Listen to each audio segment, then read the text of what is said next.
Hi, welcome. I'm Jessie Walters from Charles Rutenberg. We're here today with a focus on real estate, and we're going to talk about fraud with Cheri Hipenbecker and Cheryl Herny from Nightberry Title Services. We're here, and we're going to start with Cheri. She has some information, and exactly what fraud we're talking about is going to be like wire transfers. We're going to talk about actual real estate transactions. So if you're purchasing a home and you have questions, or you really might want to watch this video because it's going to be very informative to how not get your money stolen. So Cheri, you there? There you are. Well, for buyers, thank you very much. Yeah. I'm Cheri Hipenbecker. I'm from Milwaukee, Wisconsin. We have Cheryl Herny with us. She's from our Florida offices. Nightberry Title is a title and settlement company in 5 different states, over 550 people, and we like to keep people's money safe. So if you are a buyer, you're coming in and purchasing some real property, and you've been asked to wire transfer funds to whoever the settlement company is. Hopefully you would choose Nightberry Title. Yeah. Our biggest suggestion is to utilize the device that was invented in the 1800s by Alexander Graham Bell. Pick up the phone, call to verify wire transfer instructions. Nobody uses that phone anymore. Yeah.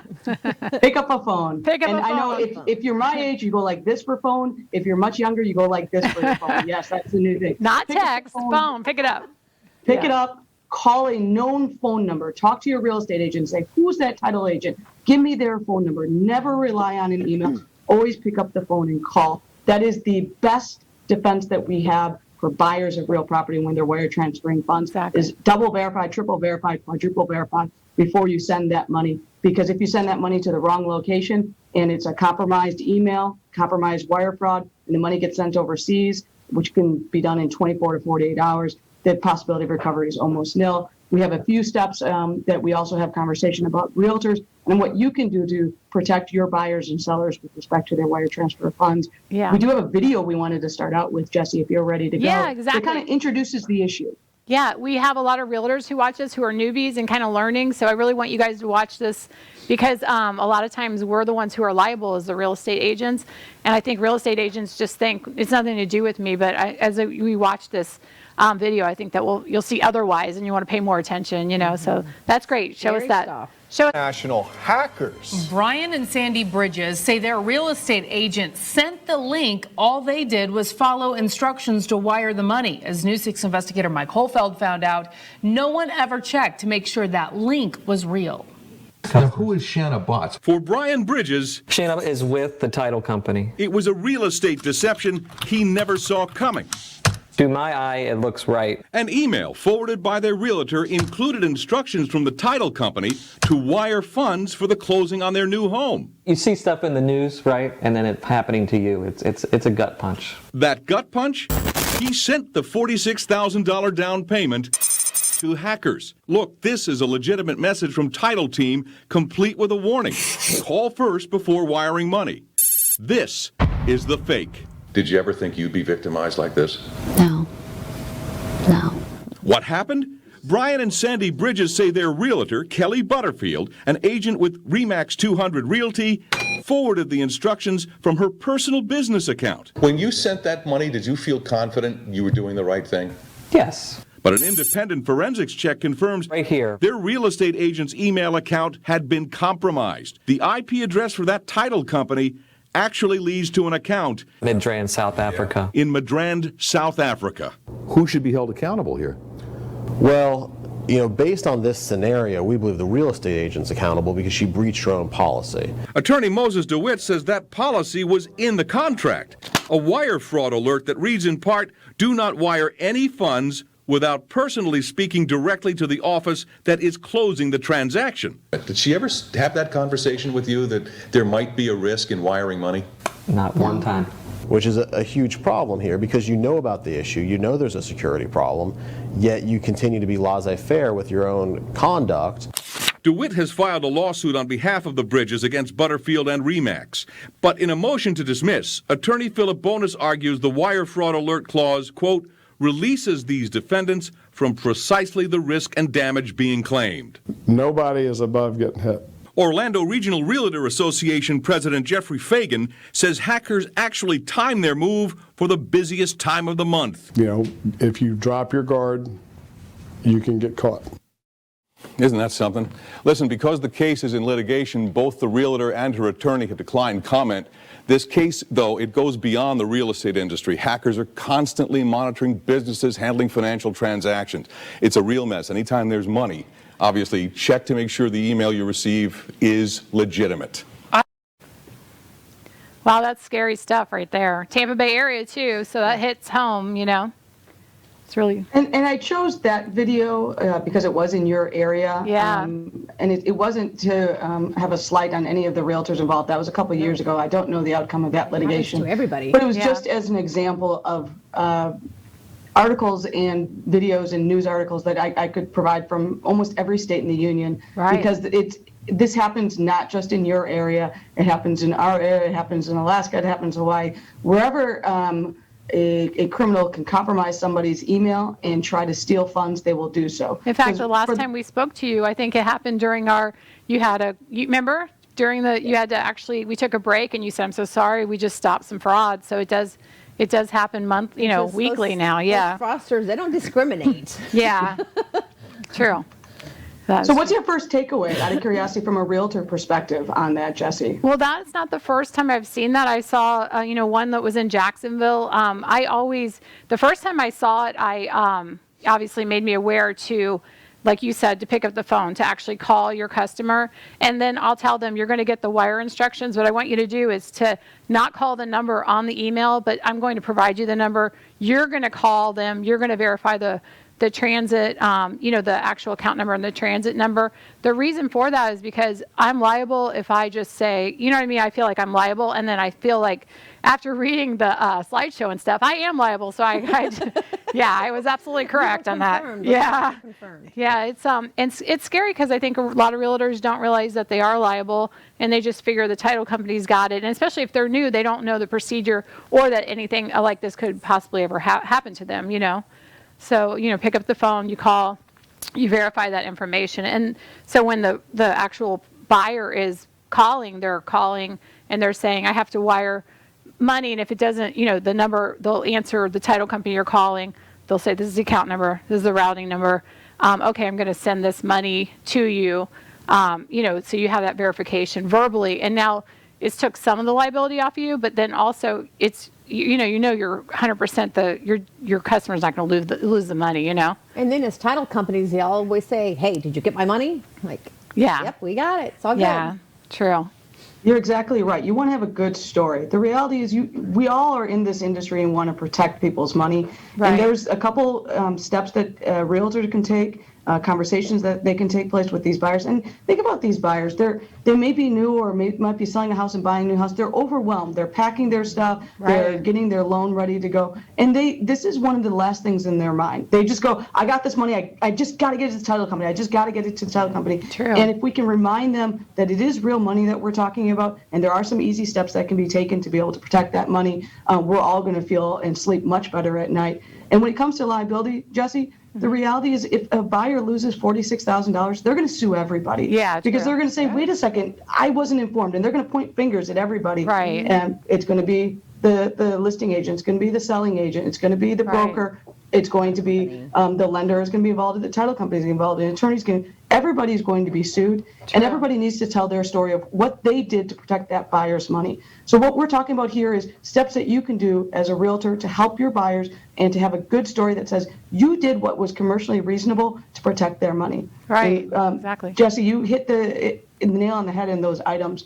Picking up the phone and calling, talking to your buyers about this, making sure that you as the realtor don't forward the wire transfer instructions. They come directly from the title company, who then makes a separate phone call and asks the buyer to call an independent number, a known source, not the number that's on the email, by the way, because the number that's on the email is typically the fraudster's number. Right. Like I said, I just chose one of the examples of a video or a news article about this.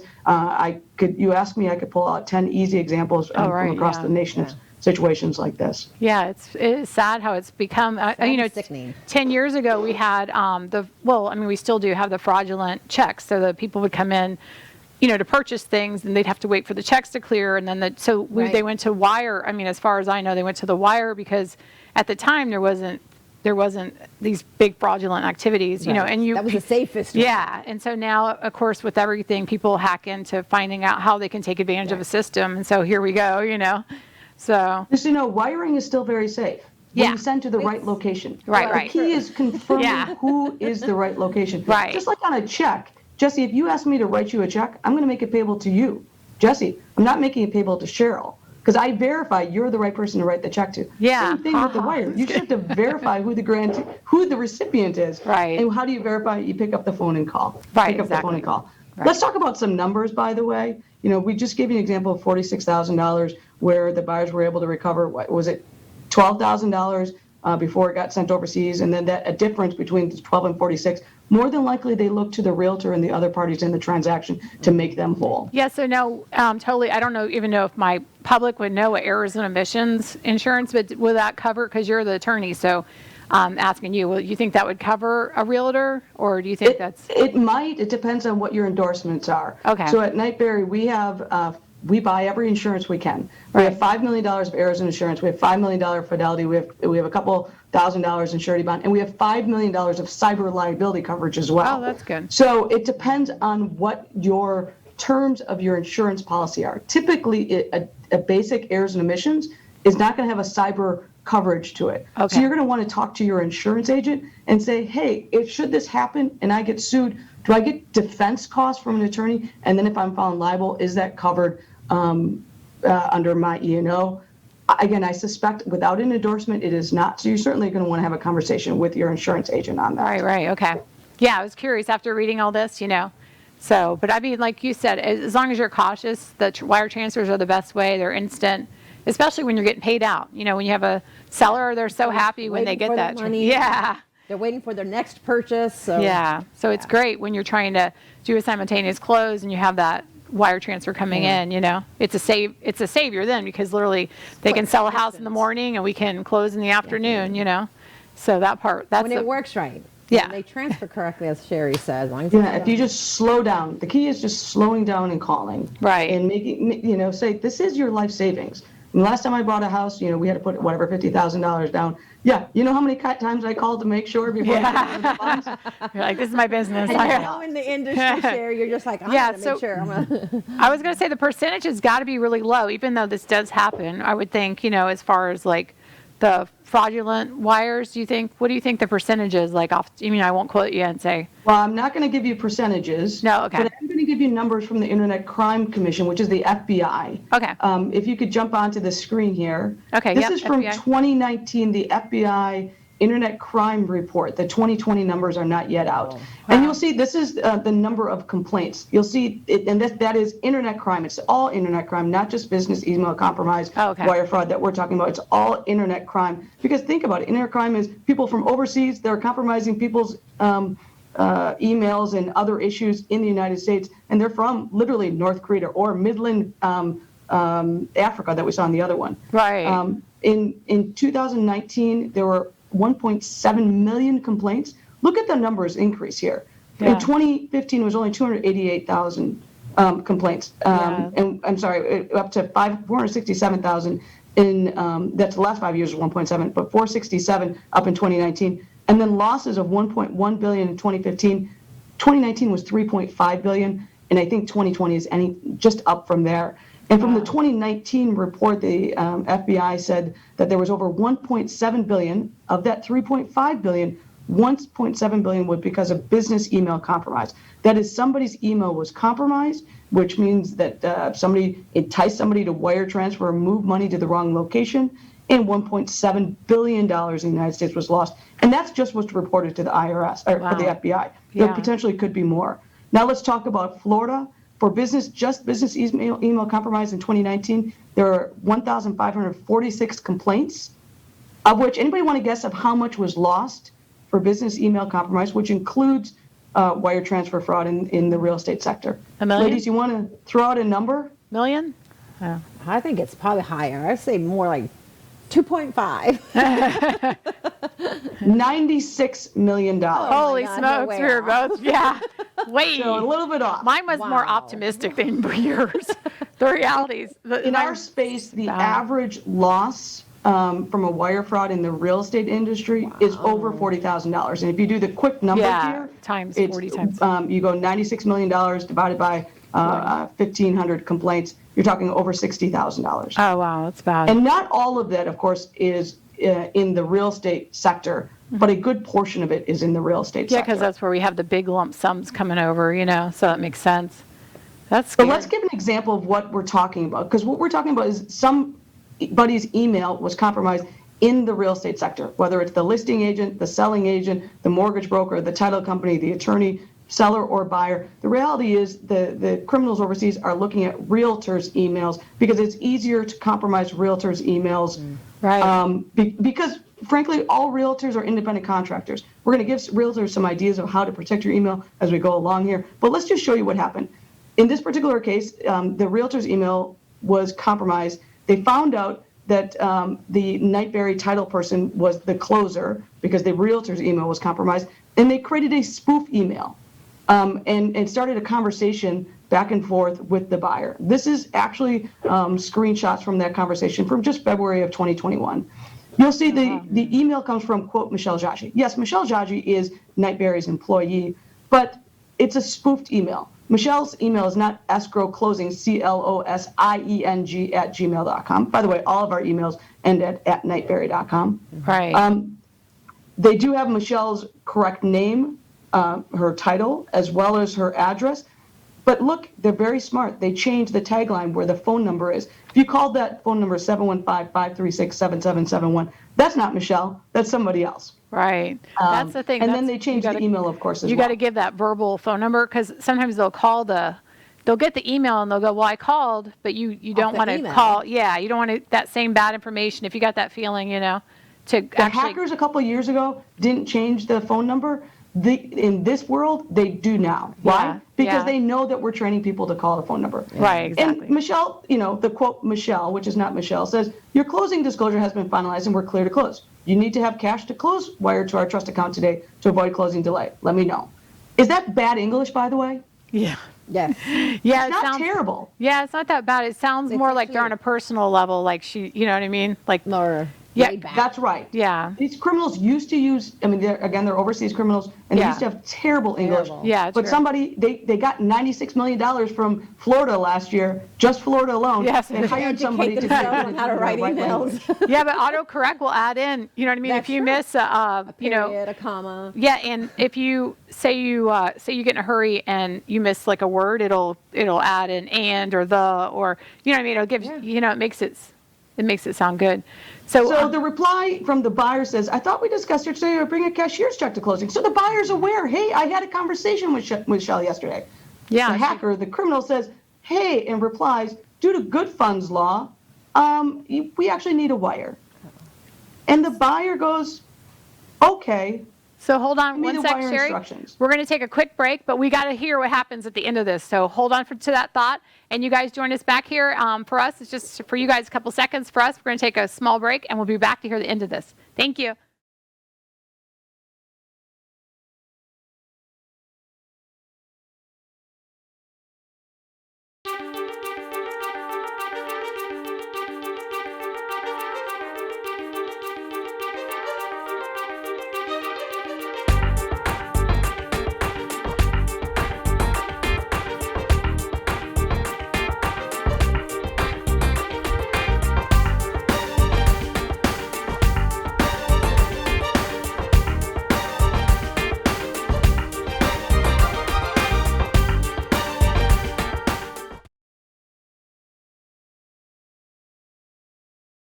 Hi, I'm Jessie Walters. Thanks for joining us. We're going to go back to Cheri Hipenbecker, and she's going to tell us the end of the, if you guys are watching, Cheryl's here with us too. Cheryl Herny, they're both from Nightberry, and we're going to hear the end of, on the fraud, exactly what happens with this email. So go ahead, Cheri. All right, I don't want to keep you in suspense. I'm in suspense. So the buyer, who knows the day before he has to bring in a cashier's check, says, okay, I'll rely upon an email. And send me those wire transfer instructions. The hacker sends the wire transfer instructions and says, hey, when is the wire going to be sent? Look at the wire transfer instructions here. By the way, the hacker had Nightberry's wire transfer instructions from a different transaction They take this is our logo, and they take our wire and transfer instructions and replace it with Richard T. Shenling is the account name. Yeah, And the bank red is flag. in North Carolina, even though we're talking about a property in Wisconsin. Yeah. The buyer actually fell for this, went no. to their bank, sent the money. Gratefully, the money came back. It got kicked back because of some problem in the banking industry. Oh, that's Why good. would the bank not even say you're doing to a title company? Why is it an individual name? Yeah. That's a great question. Oh my So God. know that had the money been sent and the money lost, I think the bank could have had some Yes, liability yeah, and certainly I would have been agree. sued because of that. True. We at Knightberry had the conversation, cashier's check is fine. We have no knowledge of this email correspondence back and forth. And again, unfortunately, the realtor's email had been compromised. But here, I want to point out one thing here. Look at the email when it starts up from the hacker. It's 9:56 a.m. And the response from the buyer is 4:58 p.m. Anybody want to venture a guess? That's a Yeah, long 6-hour time difference, right? Yeah. Wow. Yeah. Why? Because the hacker Overseas. was actually here. Or 12-hour, right? Is it The 12 buyer is 6 hours? talking is here in the United States, this time zone. The hacker was 7-hour difference. They're somewhere in this area. Oh, Scary. yeah. But we know it was somebody outside of the United States. That's just one Yeah. example And you know what? That's of a great, situation Cheri. where That's not something people think about. email has been compromised in the realtor. True. Buyers are, I mean, how did the buyer get fooled in this instance to be able to take this to their bank when they had a conversation directly with Michelle that said, cashier's check is fine? It's difficult to understand, but it tells you the story that this is overwhelming for their buyers, and they're just trying to get it done. They're trying to get the money true. over. Yeah, that's the most, I always tell people it's the most stressful thing to do is get married, have a baby, sell your house and move. And like, wire. not necessarily in that order. Yeah, exactly. Yeah, so I'm In like, that order. it's going to be the that most order. stressful thing you do. And when you do it, you're going to say, I'm never like those other 3 things doing this ever again, you Right. know? And then you hear, some people are like, I'm only going to live there 2 years and I'm going to do it all again. But I mean, the actual, on this part, the wire fraud saying, can realtors be held liable? I don't think realtors know that they can be held liable because I've dealt with a lot of them, especially that are new in the industry, and they don't know that this is even a thing. They're so worried about just getting that contract and Yes. getting the people. Yes. They're not even, they haven't gone this far, Right. where they're thinking, oh, this could be a problem, Yeah. So, So you have on your screen, it's a reference to a Kansas federal district court case arising out of 2016. The facts were is that the buyer got fooled. Realtor's email was compromised. That was almost a stipulated fact in the fact pattern of the litigation. The buyer lost $196,000. Oh. So who does the buyer sue? We talked about this. Buyer sues everybody. Everybody. Literally throws out the spaghetti against the wall and says, anybody Yeah. that could be potentially liable, I'm going to sue. yeah. Everybody that got sued settled out except for the realtor, and this goes up to the district court. Wow. The realtor said, it can't be me. Well, it ends up the realtor's email was spoofed or compromised. There was a spoof email address used, fraudulent wire trust instructions sent, just like I just showed you right here. Yeah, so After she had receiving the knowledge. fraudulent wire instructions, the realtor confirmed to the buyer on the phone to wire funds. Oh. But didn't say, hey, buyer, let's just pick up the phone and call over to the settlement company, make sure Yeah. we have the right wire transfer instructions. Yeah. And then the realtor testifies that she had deleted emails concerning the transaction. By the way, if you're ever in litigation, please Never, don't ever. try to hide stuff. Yeah. That's not good. Bad fact That patterns. shows Things are guilt. gonna be held Yeah. against Makes you more guilty. Yeah, it shows you guilt. Well, paper trail it's old school for me is paper trail. If I ask you a question even about, like wire transfer, I will call you, but I also will text direct and say, make sure you call them direct and provide the phone number, even if I talk to them, because you do have a paper trail. And that's the best thing to do with just our whole thing is, cover, CYA. Yeah, I was thinking it, but I didn't want to say it. protect people's money. Here, Yeah. the realtor admits that, hey, after I found out about this $196,000 loss, I didn't even check to see what was my email compromised, Yeah. where was it compromised. So It's your money. she doesn't do the yeah, right that's stuff. horrible. Yeah. And the jury Yeah. found against the realtor and her brokerage, and they said, hey, you're 85% of the fault. The $196,000 realtor, 85% of it is on you.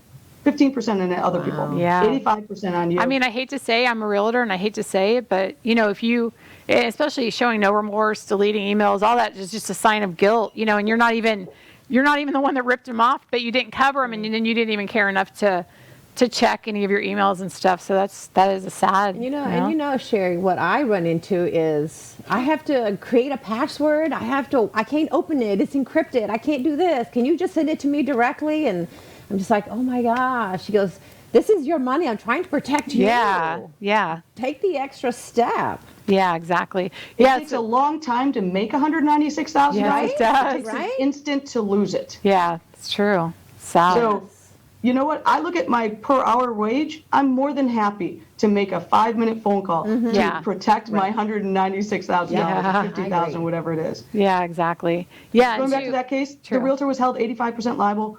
The jury went and said, well, let me multiply your loss of $196,000 times 85%. Realtor, you have a judgment against you now for $167,000. Wow. Was it covered by E&O? I don't know. It depends on what their insurance. I don't know that much is covered by E&O, but yeah, that is sad. Yeah, that's like sickening. That's just like, ugh. Yeah, and like you said, just because you have the E&O errors and omissions doesn't mean that it covers the cyber crime. Exactly. And we had one. I was telling Cheryl was before, totally off subject, but when we were sitting here, we were talking, and we have this mortgage guy that he always emails me and stuff, and it's I've been working with him for 10 years, so our emails are like, hey, how was your weekend, or hey, what's up? And so I got an email from him, and it was like, I'm checking the transaction with so and so. Please let me know how to proceed. And I was like, what? Like, that was so professional that I knew it cannot be him. So It wasn't? Yeah, it wasn't him. And so I told him, and he was like, are you serious? So he had got hacked, and it was all coming from his emails, just phishing different clients to see if they had anything going on. And I made him aware of that. But yeah, and it was just funny. I told her, I said, the only reason I knew it wasn't him was because he was so professional. Right. He was have that relationship. Yeah. A little more laid back and. Yeah. So without a doubt, understanding how people speak, there's better English. The English that's utilized in these emails is much better than it used to be. Right. Yeah, it sounds. However, it's not necessarily colloquial, like you're going to have those conversations. Right. Yeah, and so that's what they don't know is your rapport with them. They don't know if you're good friends. They don't know if you're professional. So they don't know which angle to take. So the verbiage I think they're using is kind of in the middle. Yeah. Because like when I email Cheryl, sometimes it's like, we joke around and stuff like that. If someone hacked me, I'm sure they're not going to be like. One word emails, got it, Jess. Yeah. Did you get it? Because I'm a spaz and so is she, Did you get the extension? Yes, and then. So the email will literally say, yes, got it, like you said, so it's true. But they're, like you said, if you chat with your customers as far as that headline stuff, then you'll know exactly where they need to be and where you need to be with everything. Make yourself less liable, write your list, and whether it's paper or you have it in your emails, make that actual paper trail with each transaction. This guy peeking around the corner, Cheri. Yeah. Let's talk about that. So realtors, what can you do? I mean, it's your job to guide your clients from beginning to the end so they can get into their house safely. And part of that job is making certain that they're aware of this particular issue that's out there so that their money doesn't get lost. You don't get sued. Everybody breathes easier at night. So you want to talk to about wire fraud. If you're on the listing side, hey, talk to your seller and go, do you need a wire transfer? Is it a same-day close or is a check okay? Because if it's a check okay, the seller doesn't need their funds wire transferred, then we at the settlement company don't need the buyer to wire in their money. And then it's a non-issue. Then we say a cashier's check is just fine for this particular closing. And then hopefully the buyer then doesn't get fooled in the example that we just had before. Right. So tell the buyer. Okay, go ahead. Provide written materials. Make sure you have something in your listing or your initial agreements that talks about that. So you remind yourself to have those conversations with the seller and the buyer. I do. I'm paranoid because I saw this. I think you have in your 25-page contract somewhere in there it has about wire fraud. I think you may even be. Yeah, and it has well, the front page of the contract has your phone number on it too. Right. Like I always put every person who sends for my actual listings and stuff has your contact, your email, phone number. So, I mean, if they got confused, they could literally, I know it's like one of those things that hardly any of them even read their contracts. So that's another thing too, But and that's why having that as a checklist and to point it out, because you walk through various parts of the contract. How much is the purchase price? How much is the earnest money? What kind of inspections are we going to do? When is the closing? Say, hey, at the closing, this is really important. Have that conversation. Jesse, that's great that you identify who the settlement agent is and provide contact information up front to the settlement agent so that that doesn't change. Just know that wire instructions will never change. One of these hackers always do is will say, hey, our wire instructions changed. Therefore, ignore the first set of wire instructions, buyer. Use this next set. Out of curiosity, Cheryl, are we ever going to change our wire instructions? Never. unless we're hacked, but it's a lot of work. We're not doing that. And then just tell the buyer to pick up the phone and call. That's what you could do as a realtor, because then the buyer is on notice. Right. And the other thing you can do as a realtor is protect your email, because know that the hackers are coming after you realtors. Why? You're independent contractors. And you may not necessarily have all of the safety protocols in place that some other companies may have. But by the way, not every company has this. So this is for everybody out there. Make sure that you're changing your passwords. You're adding multi-factor authentication. We're going to talk about this right now. It is a free service on the vast majority of email service providers. If you cannot get multi-factor authentication on your email service provider, whether it's Gmail, Yahoo, or whatever you use, Get out. you're probably using the wrong one. Right. Why? Because it's the cheapest, best thing that we have right now. Remove filters. We'll talk about that in a second. Remove auto forwarding. And of course, pick up the dang phone and call. Alexander Graham Bell invented this beautiful thing in 1876. Yeah, I read that last night. I got a kick out of that. That's awesome. So let's talk about multi-factor authentication. Here's the key. Hackers are getting to people's emails because all the person has to lock out a hacker from the email is the password. In addition to the password, if you add what's called multi-factor authentication or two-step verification to your email, a hacker can't get into your email with just your email address. By the way, does everybody in the world have your email address? No. Half the world. Well, they probably can, because I bet you I can Google you. Oh, yeah, they can. If you Google me, it's like I have quite not just houses listed, but I would say I had 2 emails, so I have my old emails on there and my new email, exactly, yeah. So you're going to want to make sure you have multi-factor on both of those emails, because hackers, because all they have to do is sit in North Korea and go, Jessie Walters, she's selling a lot of properties in Florida. Let me see if I can get and compromise her email. Yeah. And they get your email address, very easy on the internet. Password, apparently, just go onto YouTube and say, how easy is it to compromise or get somebody's password? You'll find out it's pretty easy for these hackers. Yeah, but here's what they don't have, is multi-factor authentication, which means that anybody's trying to get into your email from a new location, a new IP address, they have your email address, they compromise your password. They also would need to get a text to your phone with an additional 6-digit code. You guys have all done this. Right. You're trying to get into your banking and say, oh, go ahead and text me. What's that 6-digit code that's good for 5 minutes? Add that to your email, because the hackers, right now, they can't get to your phone to be able to get that 6-digit code. Exactly. Right. So if you don't have this on your email, add it. When? 3 years ago. Add it 3 years ago. At Nightberry, we use the Gmail, business Gmail, and that's why it's at nightberry.com, but we do business Gmail for our email. And it's pretty easy to add multi-factor authentication. It cost me about, 2 minutes, if that. I went in to manage my Google account, and I added 2-step verification. Right. That's all you have to do if you have Gmail. If you have some other service, all you have to do is go to YouTube, type in how to add multi-factor authentication to blank. Whatever your email service provider is, boom, follow those steps. 5 minutes could save you $196,000. Wow. Yeah, that's great. That's good advice. Easy stuff. Yeah. Easy That's good stuff. advice. And then second, once you've changed that, you've updated your password, you've added multi-factor authentication, please check on your filters. The hackers are pretty smart. Not only they get into your email, they'll set up filters to auto have certain emails just deleted or hidden from the realtor's or the compromised email person's account and sent to the hacker directly. So what you want to do is jump into your filters and make sure you got rid of all those as well. In Gmail, all I did is go to settings, and I went to my filters and blocked addresses, and I made sure, hey, there's no filters there.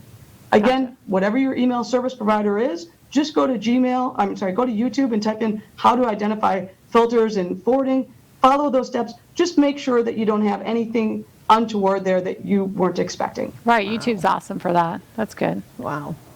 Exactly. So those are the couple steps that we can inform you about. If it happens to you, that is you find out you're sitting at the closing table and somebody says, hey, I already wired the money.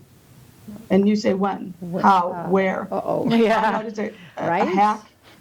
That's not, my customers never sit at the table and wonder if they wired the money. I would say I'm probably a pain in the neck because I'm, Cheryl, did you get it? They sent You know, it takes sometimes a little bit longer. Okay, did you get it? Did you get it? They never Where did you go. wire from? Which Yeah. bank? Then we can kind of, Yeah. get an idea how Yeah. long it will take. They never get there. And I mean, that's one thing I would say I'm over the top for. They're not sitting there going like, you didn't get my money. I'm on, I feel like I'm. It already came out of my account. What do you mean you don't have it? Yeah, I'm so involved with them, especially if they do it the day before. You know what I mean? I'll say, did you get it? Text me or email me when you get it, and she'll send it right out that they got it. So there's nobody sweating it out. But if it does happen to you, I know we only got 2 minutes left, but if it does happen to you, give us the turbo. What you do? I know the FBI. Tell us what you do. Definitely. First, there is if it's ever happened to you yesterday, you need to get to your bank, wherever you sent that money from. The very first step the buyer can do is go back to their sending bank ASAP. I would get on the phone, I would drive there, I would talk to them and say, can you recall it due to wire fraud? Recall it due to wire fraud. Get the Fed ID number, do as much as you can, because that sending bank has the best chance of being able to recover the money from the recipient bank. Right. You can also call the recipient bank. By the way, they probably won't even talk to you. Make sure you get the authorities involved. You get the FBI, the local police, the Secret Service. File a complaint with the Internet Crime Commission Center, which is the report that we just showed you earlier on in this discussion. You want to make sure you inform all the parties about this and hire counsel and be loud. There are some steps on the American Land Title Association website, which is part of the land title industry. That's called the Wire Fraud Kill Chain, what you're supposed to do. Please follow those steps. Get somebody involved. I'm always available to talk in these situations. I don't care if it's our transaction or not at Knightberry. I want that money to come back. You need to do it like yesterday to get this done, because typically if it's been 24 to 48 hours after the money has been sent, typically it's overseas. Once that money is overseas, no chance in getting that money. Yeah, it's gone. Yeah, we don't have that where we can just, that relationship with other banks overseas where we can just pull it back out of their account. It's gone. Yeah. And what is this for my daughter, Kelsey? This is just a shout out to my daughter, Kelsey, in the office. What is the perfect crime? Hey, Dwight Schrute knows the perfect crime. These criminals, I actually think this is a perfect crime. These criminals, they can steal that money. They can keep it overseas. They will never go to jail overseas. That's right. It's almost the perfect crime. Exactly. Well, I want to thank you guys for joining us, and I know that everyone got knowledge over this because I did, and you think it's right when you think you know everything, where you find out you don't know anything, especially when it comes to fraud, So thank you guys so much for joining us today, and for all of title service needs, and for literally free advice. If you do get involved in fraud, Cheri can help you, and we're all. You can call one of us, but all the contact information will be up, and you can rewind it and go through it again. And, if you're at home and you're watching and you have questions, you can call any of us too. And we're here for your real estate needs, obviously. But I want to thank you guys especially for coming in today. And everybody stay tuned because we have Mr. Manny from the Humane Society coming in right after this. So thank you so much, guys.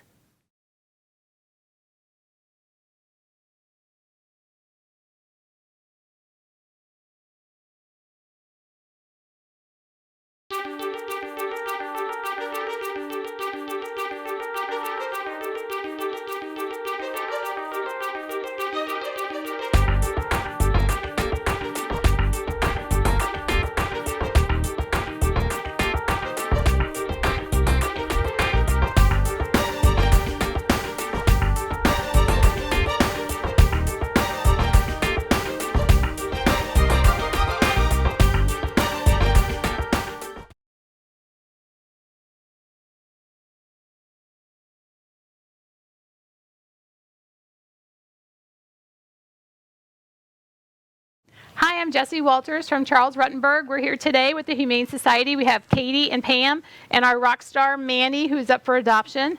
Thanks you guys for joining me today, and especially Manny for joining us. He's full of energy. He's 2.5 years old, right? Mm-hmm. Yep. So what's his story? Do we know what his bio is as far as like where he came from? Actually, does he surrender? He was a transfer from the Animal Services. Okay. And so we pulled him.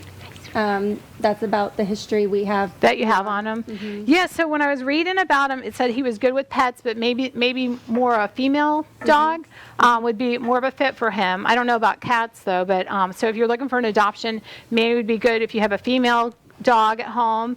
He's full of energy, so probably playing and walking, Yes. So he's a pit bull terrier, right? Yes. Yes, he is. So you have to have that special personality because he does look all like all muscly and just healthy and shiny coat. He's got one little white boots on the end of him and stuff. So he's a real beautiful dog. But he's going to be an active dog. So if you're mellow and you just like to sit at home, probably not the dog for you unless you want a dog to get you out of the house, because he's the guy that's going to want to go for a walk or a run right. He's really super active. Yeah, he's super friendly boy. Yeah. His head is so soft. When you so pet him, his ears are super soft.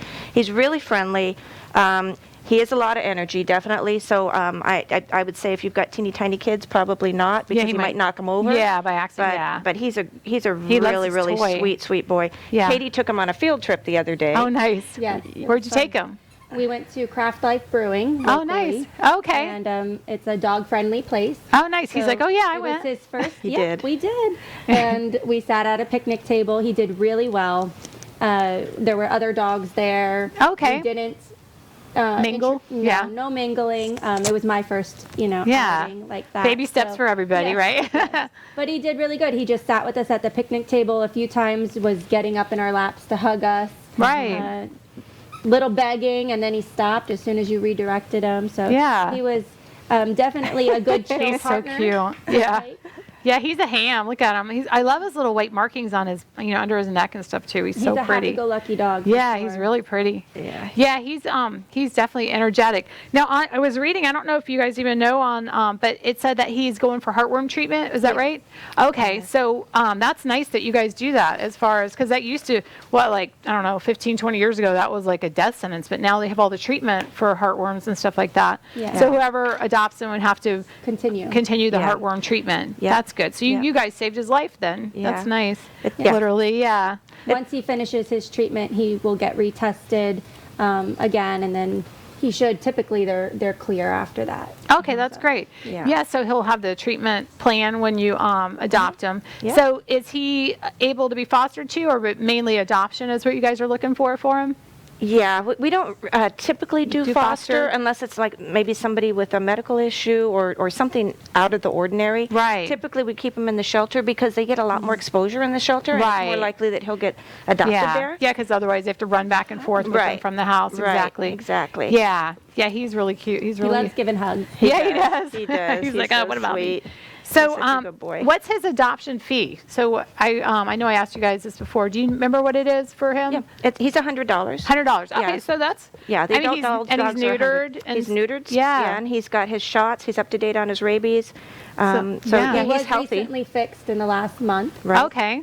He wasn't fixed prior to that, so now he's fixed. Yeah. And Well, $100. That's amazing. And he's. Come here. and so he's 2, so he's got a lot of play left in him as far as puppy. Still has but like he's a. very gentle as Yeah, he he is. does play. He's Yeah. gentle. Hi. Yeah. I mean, he's Yeah. got weight to him, so if he jumps Yeah. on you, you'll feel it. What did you say? He's 55 pounds, 60?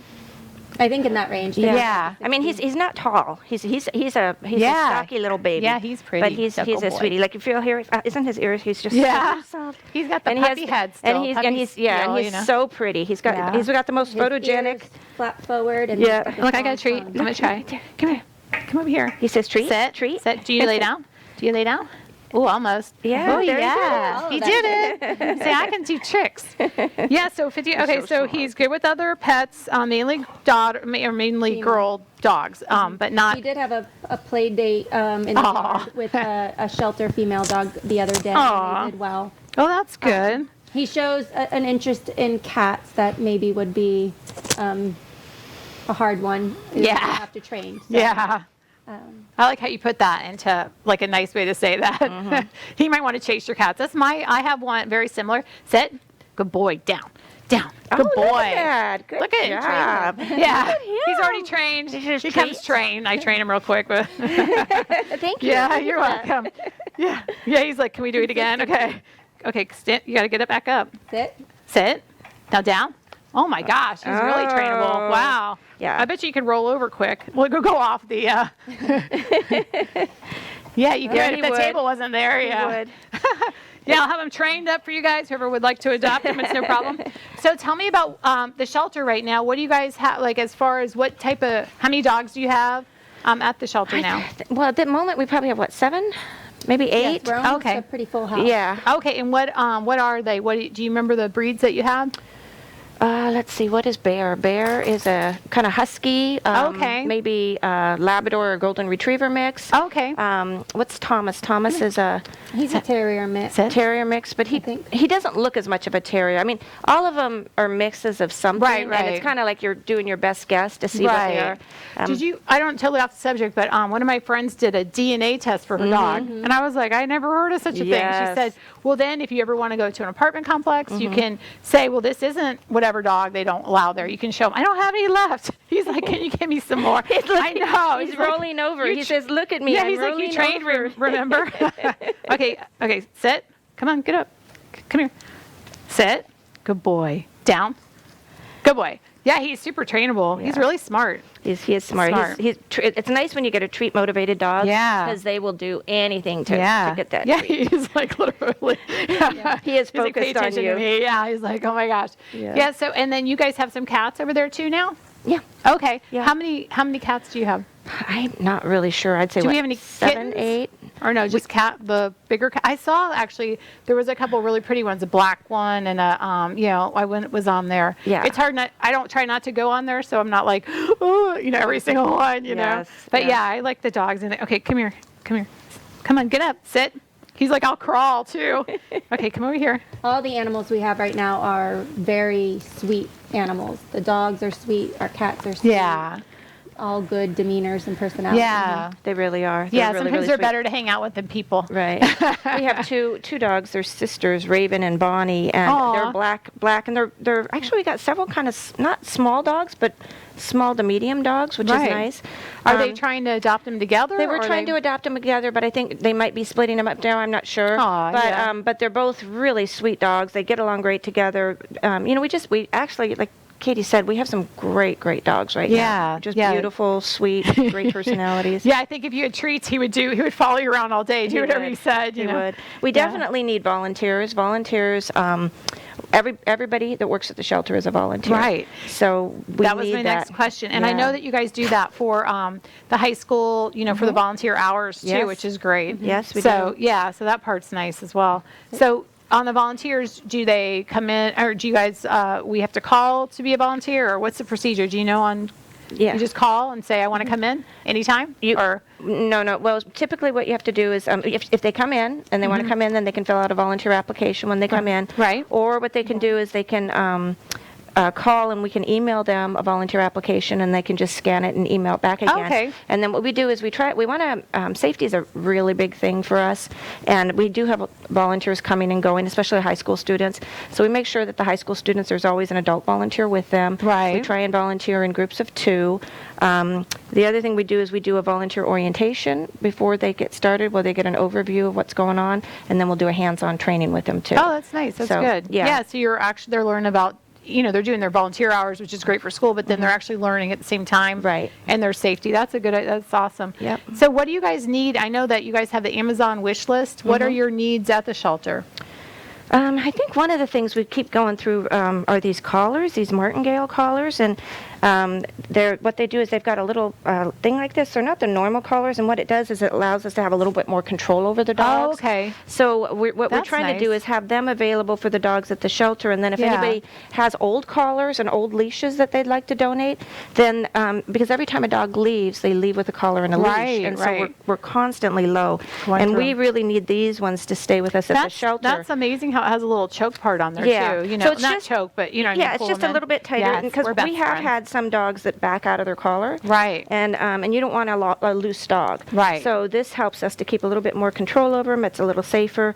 So if anybody's got old leashes, old collars they want to donate, if they want to help us on the wish list and order some of these martingale collars for us, Right. that would be great. Yeah, and the Amazon's easy because you just go Right. on there, find your wish list, and then it just Yep. ships directly to you, and you Right. don't have to take the time to go into, which, I mean, it's nice to go in and visit you guys, but if you're working full time and you Right. want to go ahead and help. and help out and stuff. Yeah. So tell me about like the surrenders. Are you guys familiar with that part of the? Yeah. So if you're, so a lot of times right now we were talking before about people with COVID, not with COVID, but the COVID times, they are losing their homes, stuff like that. They're going to apartments where they can't have, like certain breeds or certain weights. Like his weight might be too much for an apartment. So you guys are taking surrenders. What days do you do the surrenders? Do you, again, make appointments or just bring them in, or? Typically, that would be during our open hours, Thursday, Friday, Saturday, 12 to 4. Okay. That's the best time to do that. We do things outside of those hours as we're able to. Right. We're all volunteering our time. So we will take surrenders. Usually they have to be current on a rabies vaccine before we can take them in. Because you don't want to mix with all the other dogs, right? So we do require that prior to a surrender. Yeah. Gotcha. But I think it is a good service too, because I'm pretty sure Pasco County Animal Shelter is not taking surrenders right now. Okay. So if somebody's got a dog and they just don't know what to do with it, that's great. they can bring them down to us, and we'll. We do have to screen them and just make sure it's somebody that we can take, but it is a help. And we do have so many dogs that are surrenders. I know Thomas was a surrender, Bear was a surrender, and I think we had one more that was a surrender too. There's just a lot of people that are going through tough times. Yeah, it's sad right now. Yeah, that's why we have the Humane Society, obviously, which is you guys, and we also have the SPCA come on every other week of Pasco, and they have surrenders on Wednesday, appointment only, and again, you guys only have so much space per place in Pasco County, that to actually take them in and stuff. But I always tell people don't leave them tied to the fence. You actually make your appointment, go in, because or they'll put the puppies in a box and put it, the SPCA is a busy street too on Congress, I know you guys are a little bit more out, off the beaten track. Yeah, which is, thank goodness, that's good if you get people doing that. But if you just take the time, you guys will actually take the pet, Yeah. So I think it's nice too with the COVID restrictions going on right now that we don't require appointments to meet dogs too. So in our open hours, bring the dog come in. So that's nice. That makes it a little easier. You don't have to make an appointment to see a dog. Calling ahead to surrender a dog is nice, so we know to expect somebody coming in. But it is nice for being able to see dogs, because I know some other places you have to make an appointment. Right, you do. A dog. Yeah, if you just go in, show up between those hours, you can take the tour with you guys. And so that part is nice, because everything's so limited now, where you guys are still like, come in and adopt these puppies, we need to get them out of here and get some more puppies in. So that's awesome. Yeah, and we typically, we've got, we do a really good job of placing, I think, the animals. We will, I would say pretty much we normally have 100% turnover within a couple weeks. Okay. And a lot of them turn over, pretty much the same week. Oh, that's awesome. Which is really good. So they're in a home. The other thing, so I was going to say, if you want, don't give up. If you come by and you look online, we've got it listed in Pet Finder also. And on our Facebook page and on our website, and you can look online and see what animals we have. Right. And if there's nothing that, fits where you're living and what you need, you can always just keep checking back. Right. With us, because we constantly have new animals coming by. Yeah, I love watching your Facebook page. It's so happy with everybody with their adoptions and stuff like that. It's so nice, to see, especially the guests that we've had on here, the puppies we had, or I call them all puppies, even if they're 6 puppies. years old. But they're just seeing with that family that's so happy and so excited to have them. It does bring joy to your heart, because it's it's not their fault they got put up for adoption. And they're just kind of like little lost souls right now, looking for that right home and stuff. So if you have a good fit, especially for Mr. Manny here, if you have a good fit, he would probably love to do some roaming around, some hugging.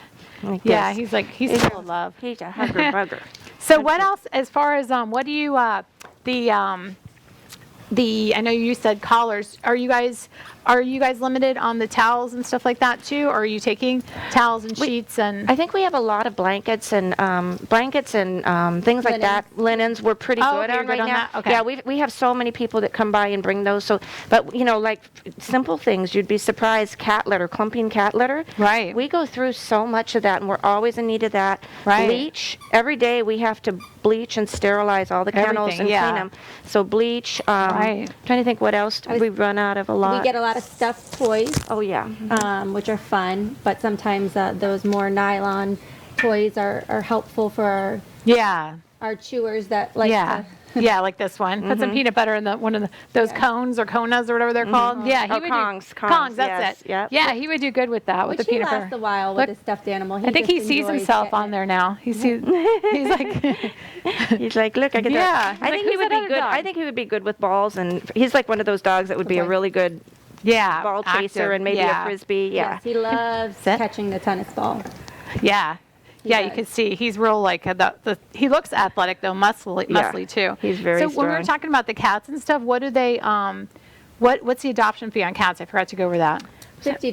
$50. Okay, so and then you're getting a cat that's spayed or neutered, Yes. and it's up to date in shots and stuff too. And microchipped. All of our Oh, okay. animals go out with a microchip. Right. Oh, that's which is nice. Very good for safety. of the Yeah. pet. Are there any services that you guys do for?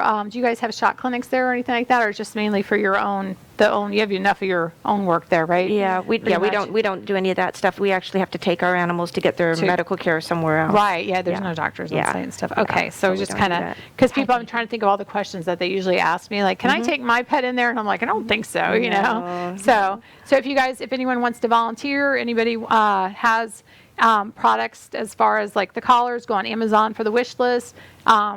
The cat litter, the clumping cat litter, and then on dog food, I'm sure you guys are always needing dog food and cat food. I'm not sure recently, but I mean, typically what we need is pedigree. Pedigree is the brand. We try and keep all the dogs on the same kind. We go through periods where we have none to periods when, You're flood. One time I think we had somebody show up with some pallets of dog food, Oh, which wow. is awesome. Yeah. But so those are things that we boy, just go Manny. through. Yeah. Yeah, okay, that's great to know then. So what we're going to do is we're going to put up Manny's information. So if you're interested in him, he'll have his little bio sheet on there, and then we'll also put your contact information. So if you're looking for a pet, and maybe Manny's not the one that you're looking for, but you're looking for a pet, they are open, like you said, Thursday, Friday, Saturday. And also, if you're trying to move to a smaller household and are having to get rid of a pet, and don't, or surrender the pet, and you want the best thing to happen for your pet, you can also contact them. And like I said, the contact information will be up. But thanks so much for joining us today. I appreciate you guys bringing them in. Thank you. And thanks, everybody. Thanks, Nightberry, my sponsors, for coming in today. And we talked about fraud, and it was great and interesting. And I'm definitely even going to watch my own show today. So, again, thank you so much for joining us, and we will see you next week.